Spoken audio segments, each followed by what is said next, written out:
Hey guys, Caleb here. Welcome back to another video, and in this one we're taking a look at 10 different camera monitors under $300. This video is not sponsored. I purchased all of these and many more monitors, but these 10 rose to the top as the best monitors under $300. Links to all of them will be in the description. We will be going over each monitor from cheapest to most expensive, and at the end of the video I'll give you recommendations for which monitor might be best for you. So let's kick things off with the most affordable monitor, which is the Feelworld FW759. This is a $100 7-inch monitor with a resolution of 1280 by 800 and a brightness of 400 nits. So if you just want the cheapest monitor that'll display your image with a couple of tools, this is the one you want to look at. The body is fully plastic and is very slim, and it comes with a cheap hood. There is no touch functionality, but all of the buttons are displayed nicely on the front of the monitor, which is really handy. These include the menu, navigation, and 4 function buttons. For power options, we have a 12-volt input, MPF battery plate on the back, an HDMI input but no HDMI out, AV input, headphone out, a USB for firmware updates, and remote port. Compared to a lot of other monitors on this list, this has very few assist features, but there are a couple that are pretty handy. These include the safety marker, which can be used to get a 2:3:9 aspect ratio mark. Center mark is also handy, and the monitor does have focus assist, but it's the older style hyperfocus mode, not peaking. Last but not least, the picture-to-picture mode is great if you need to check your focus. Next on our list, we have the Osee T5 at $125, which buys you a 5.5-inch HD display with 450 nit brightness, auto flips to any orientation. This thing is super lightweight, comes with a yoke and cold shoe, hood, and really nice cables. This monitor has no touch and a single joystick and power switch to control everything. You can power the monitor with 2 different style batteries on the back, and it only has HDMI in, no out. That said, there is a power output for powering things like your camera or other devices. And finally, we have a headphone jack for monitoring your camera. I've done a full video on the T5, so if you want to learn all about it, and I think you should because it's a fantastic monitor,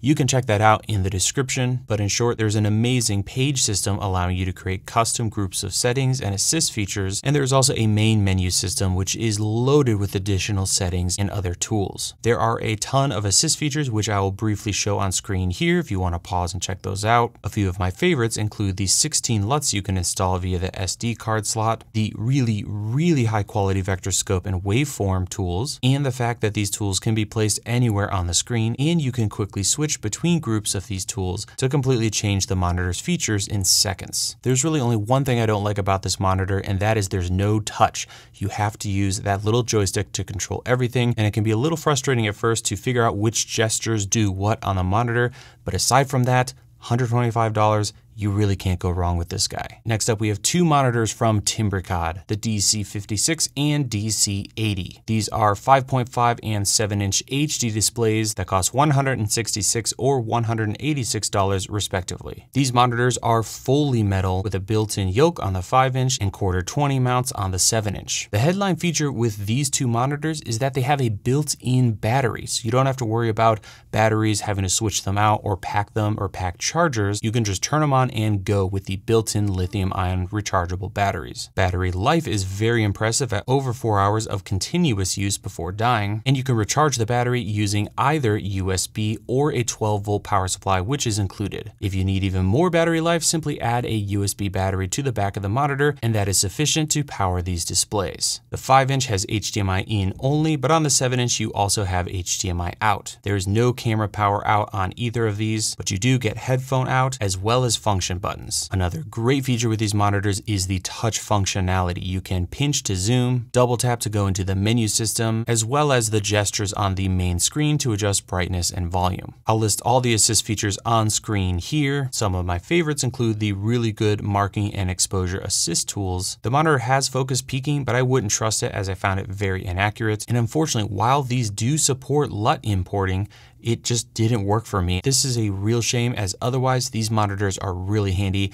and I really like just grabbing the monitor and running around using it and not having to add and manage batteries. Next up, we have the absolutely tiny Portkeys PT5. This is a $170 5-inch HD display that has a brightness of 500 nits. To power the monitor, you can use either a DC jack on the side or one of two battery types on the back. It also has a 5-volt in and out on the side, which just gives you a ton of power options. USB aside, there is no camera power out, but this monitor is able to somehow have HDMI in and out, as well as a headphone output. Comes with a monitor, hard case, friction mount, and a nice little hood. There's a gazillion assist features on this monitor, which I'll list for you on screen. My favorites are the LUT functionality, beautiful waveform and RGB parade, and you can switch between monitor settings and assist features by swiping left and right. Once in assist feature mode, you can start adding and customizing the monitor's tools. You can load up to 62 settings across 5 pages. However, unlike the T5 we talked about earlier, these settings are sticky and don't turn off when you change the page. You can import and store up to 20 different LUTs, which is great, and overall this is a fantastic tiny monitor. The only things I don't like are that there is no pinch to zoom functionality, even though this is a touch screen. Otherwise, I would say this is a great option if you're looking for something super compact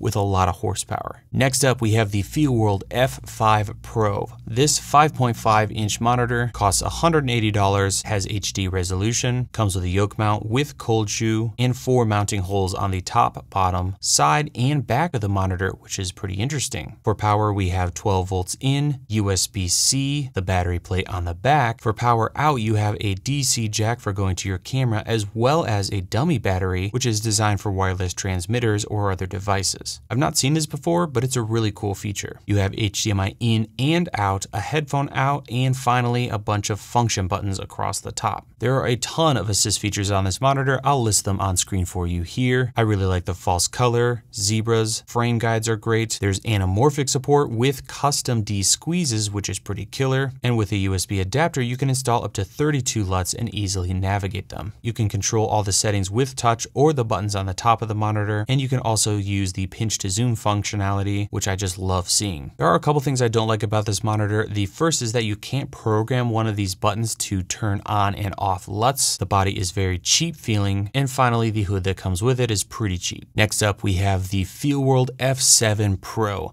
This 7-inch monitor will set you back $240, has a 7-inch HD display with 500 nits of brightness, comes with a touchscreen wrapped in a plastic body, and there is a friction mount included in the box. You have the same 4 mounting holes as the smaller version of this monitor with the same battery, 12-volt USB-C in, and power out via another DC jack or the dummy battery plate on the back. This thing has HDMI in and out, headphone out, and on the top you are losing the buttons on the smaller 5-inch version, but you do gain a function wheel. There are a gazillion assist features, which I'll put on screen for you here. I really dig the auto flipping functionality, the pinch to zoom, waveforms, which can be set to RGB or Luma, vector scopes, tons of markers, anamorphic modes. Using the USB adapter, you can install up to 32 LUTs and easily navigate them. It's very similar to the Feelworld F5 Pro. Really, my only issue is that the body feels a little brittle and cheap. Next up, we have the AndyCine X7 Ultra Bright. This 7-inch HD monitor will set you back $240, is wildly bright at 2200 nits, does not have touch functionality, but build quality is easily the best out of every single monitor in this video. It's made of aluminum,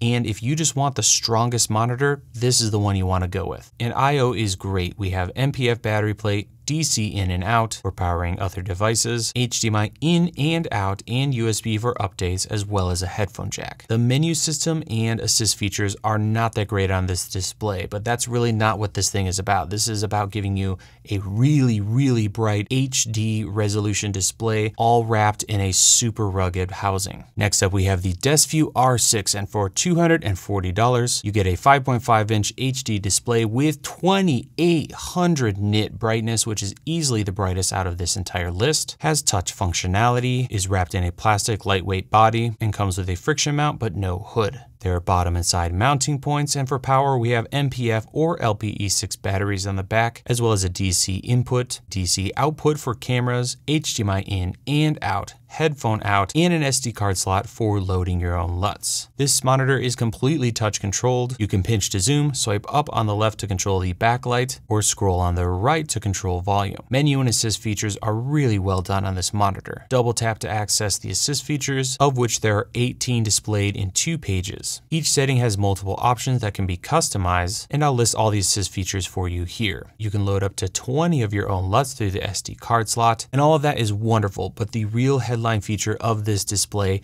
is how bright it is. This thing is shockingly bright at 2800 nits. To keep this monitor cool at high brightness, there is a built-in fan which can get loud if the monitor is used in a hot environment, but you do have control over its speed in the menu system. Next up, we have the AndyCine C7 or Feelworld LUT7. It's pretty much the same monitor with 2 different manufacturers, and for $270 you get a 7-inch HD display with 2200 nit brightness, full touch functionality, a plastic body, has mounting points on the side and bottom, and a lot of I/O, including HDMI in and out, power in and out, dual NPF batteries for longer run times, a headphone jack, and an SD card slot for loading LUTs. The touchscreen is really snappy and allows you to pinch to zoom or swipe up and down on the left or right to change either backlight or volume of the speaker or headphone jack. You can customize the 3 function buttons and click wheel to change just about anything, including LUT activation, and the menu system is similar to other Feelworld monitors, and the same assist features can be found, which I will list for you here. Really, the only thing I don't like about it is how thick it is and cheap it feels.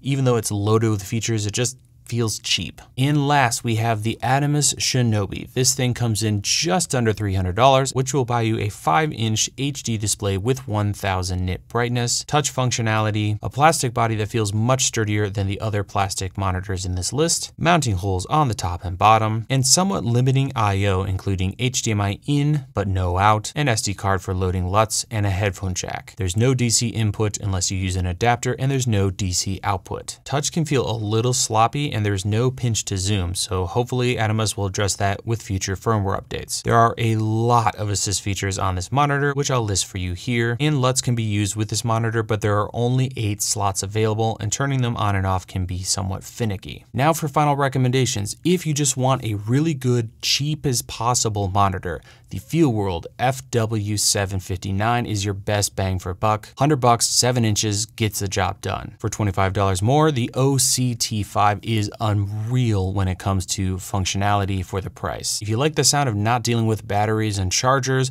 you might want to consider these TimbreCod monitors. They have a built-in battery that lasts over 4 hours. The only thing I don't like is that the LUTs just don't seem to work on these 2 guys. If you're looking for the most minimal and compact monitor, you're not going to beat this Portkeys PT5. This is perfect if you want to slip it in the side of a backpack or your pocket and use it when needed. Super lightweight, really powerful monitor with a lot of assist features. If you want the most monitor features under $300, that includes brightness, inputs and outputs, full touch functionality, and pretty much all of the assist features, there are 2 options on this list: the AndyCine C7 or Feelworld LUT7, which are the same thing, or the Desview R6. These guys are crazy bright, have all the inputs and outputs, LUT functionality, touch functionality, and pretty much all the assist features you could ever need. If build quality is what you care about most, the Atomos Shinobi is a great way to go, or for the ultimate ruggedness, definitely want to check out the AndyCine X7 with the full metal body. It has a lot of inputs and outputs. Brightness is great. The only thing I don't like about it is the menu system and the lack of assist features. And for the best all-around monitor under $300, I've got to give it to these 2 Feelworld displays, the F5 Pro and the F7 Pro. These things are ridiculous for their price. They have a ton of inputs and outputs, touch functionality, lots of assist features. The only thing they don't have is super high brightness and the fact that they're kind of cheap when it comes to the body. But if you're just looking for the what's the best all-arounder price to feature ratio, these are probably what I would recommend. All of these monitors will be linked to in the description, as well as some information about how you could buy some of these from me used at a steep discount. Thank you guys so much for watching. Hope you have a wonderful rest of your day, and we will see you in the next video.